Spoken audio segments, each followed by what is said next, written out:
शिव पर,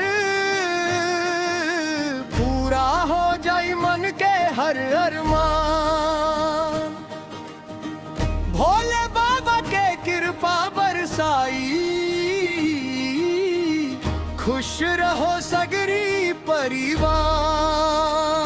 डगरिया कठिन पर मन नहारे, जय शिव शंकर सब दुख टारे। कांवरिया के पग धर धर जाए, भोले के नामे जीवन मुस्काए।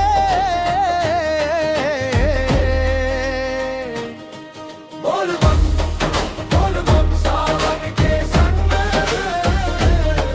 बोल बम मन लागे उमंग।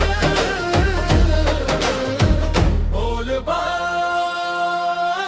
हर हर महादेव।